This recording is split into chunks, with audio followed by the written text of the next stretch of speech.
This story is from Yahoo Lifestyle. Transgender powerlifting champion stripped of women's division titles for being, quote, actually a male during competitions. So for those that didn't hear the story, I covered it a little while ago. There was a trans woman who won 9 out of 9 lifts. I'm not sure how competitive powerlifting works. 9 out of 9, and set 4 records. This is a trans woman, however, born male, and going through hormone therapy. So this triggered a negative backlash. People were upset because biological males have a physical advantage over biological females, period. This is science. Like, literally, it's a fact. And it's mind-blowing how we're in an era today where you can literally have people telling you to deny what you can see with your eyes and hear with your ears. If you take all of the men and women in one room and line them up from tallest to shortest, it will mostly be men on one side and mostly be women on the other. It's not absolute. You could take a bunch of women from Sweden and bring them to Thailand, and it will be the other way around. The point is, cross-culture, around the world, people of the same, background, you will find this. Yet for some reason, we are having this debate.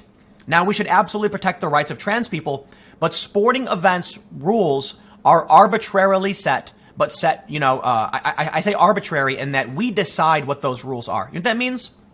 It means when we make a women's division, we are creating a protected class. Did you know that, at least this is my understanding, in the NBA, in NFL, baseball, etc., there is no rule against women playing.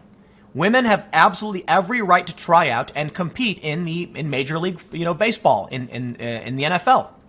Why don't they? Some women have tried to become kickers and have gotten close. The issue is men have a physical advantage, so we create a protected class for biological females. To then allow biological males who have transitioned into a protected class for biological females doesn't seem to make sense. What would make sense is a new category for trans people. That would make sense. The interesting thing about this is we're not seeing trans men dominating against biological males, because it's very clear, and I can't believe that we're in an era where it's actually a conversation. But let's read the story again from Yahoo. A transgender powerlifter who won multiple record-breaking world championships in the women's division while transitioning from male to female has been stripped of her titles after sports authorities ruled she was biologically male while competing.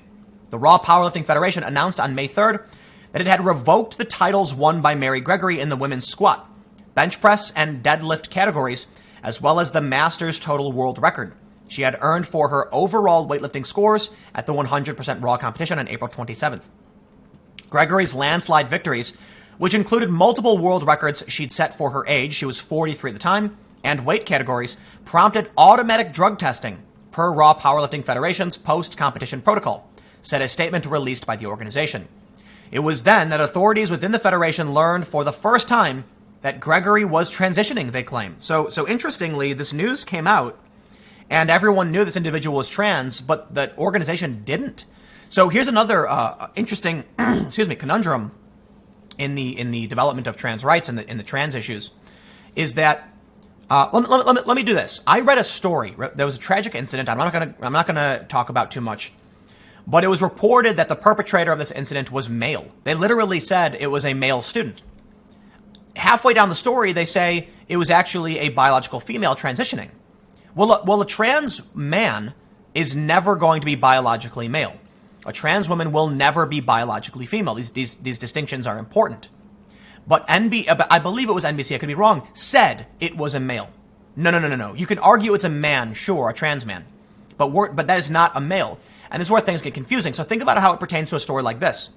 If a trans woman says they are female, they're not, and they never will be. Female and male are descriptors about mostly, it's not black and white. It is bimodal, but an overwhelming majority, it's like 99.7% of people will be discernibly male or female. It's possible people can be, intersex, but the issue here is if this trans woman listed themselves as female and they're not female, then the weightlifting organization probably wouldn't know until drug testing. But let's read more. The lifter identifies as female, as I noted. Raw statement reads, confirming that Gregory entered the competition as a woman, and the Federation took her at her word without any prior consultation. Well, why would they? If a woman enters a contest, we're not going to take the blood if a man enters a contest, we're not going to take their blood. We're just going to let them do their thing. However, women's competition is a protected class. So in this instance, it gets interesting. The organization's rules state that competitors will be classified according to physiological classifications rather than identification, which technically disqualifies Gregory from competing against athletes born biologically female. The day after the competition, Gregory celebrated her victories on Instagram. Her post prompted a public backlash, and combined with the gender reveal from her drug testing results, an internal investigation, Raw's statement explained. So I believe this is the old post. Thank you for the opportunity. Last night I had the opportunity to speak with yada, yada, yada. Not every choice will appease everyone. I hope Mary's story. Oh, so this is deadlifting announcing their, I believe it's them saying they're removing the awards. The organization's president and board of directors met on April 29 to discuss the matter and ultimately came to the agreement that Gregory was actually a male in the process of becoming a transgender female, so her wins were not legitimate. Additionally, they rescinded her world records. Since the lifter's gender classification for the purpose of our rules is not consistent with female, no female records will be broken by these lifts. This is, wow. So here's an Instagram post. Response to the transgender situation that occurred last week. Please swipe right to read the second page. And so this essentially just goes through the story and more in detail. Talks about the lifter. They say on on Saturday, April 27th, the lifter exceeded the current female world records in this lifter's age and weight category. This automatically calls for drug testing protocols, which take place at the end of every event. The drug testing coordinator for this event performed the drug test, at which time it was revealed that this female lifter was actually a male in the process of becoming a transgender female. Since the event at this time was over, awards had been distributed, and the only lifters left were the ones who had been selected for drug testing. At this point, the drug testing coordinator and the meet director realized this was a serious and sensitive issue the Federation president and the board of directors would need to address. Yahoo Lifestyle has reached out to Gregory for her reaction to the Federation's decision. On May 7, she told Outsports that prior to the competition, she met with an official who had known Gregory since 2016 before she began transitioning. She claims that at this time, she disclosed to the official that she had started taking the female hormones estrogen and spironolactone 11 months prior under a doctor's supervision. The official was initially taken aback, but then he seemed really supportive of me, and so was the rest of the staff here. They gendered me correctly, they called me ma'am and she and her, they used the correct pronouns. Gregory claims the organization drug tested her before the competition, but her sample leaked, so she'd have to be supervised while yearning for the post-competition test. I said, well, this is kind of embarrassing for me because I don't have the correct anatomy, she told Outsports.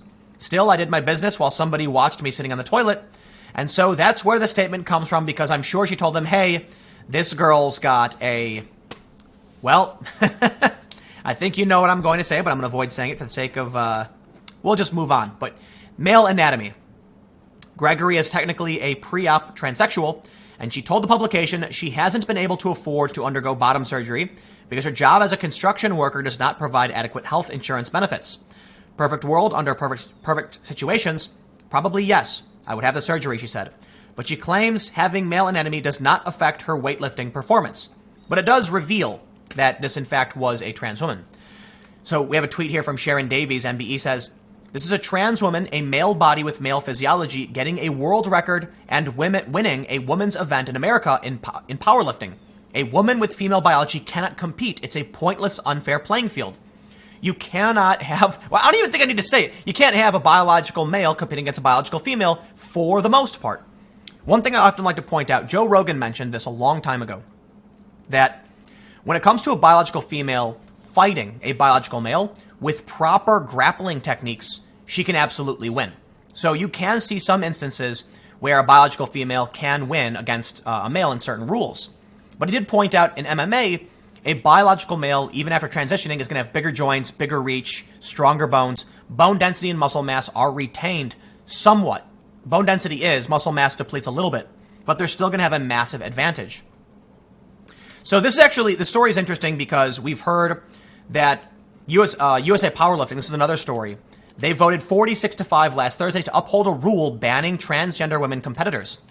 The decision was made after transgender lifter J.C. Cooper and cisqueer Latinx lifter Brianna Diaz submitted a proposal to change the rule that had already been in effect to prevent transgender lifters from competing.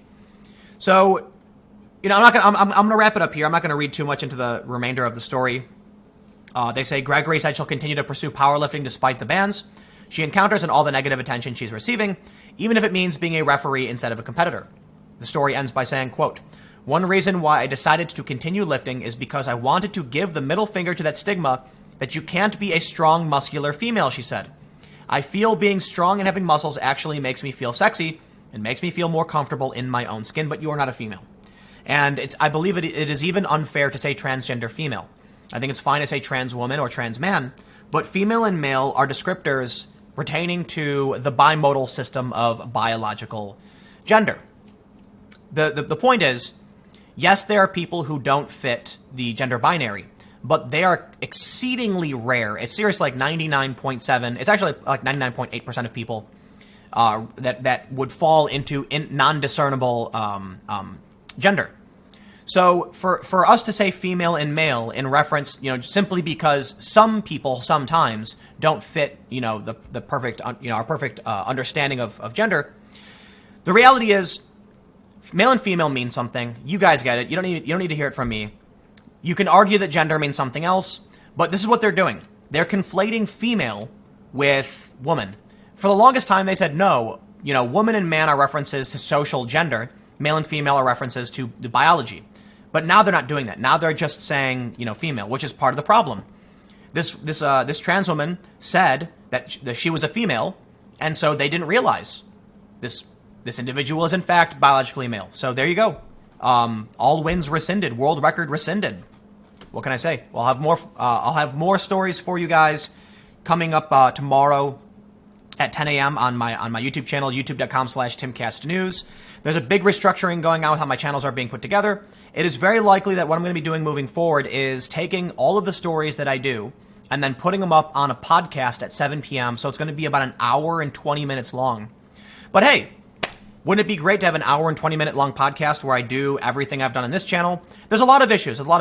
People have told me that this channel is better in that it's more raw. There's no edits. It's just straightforward commentary, opinion, thoughts while going through the news.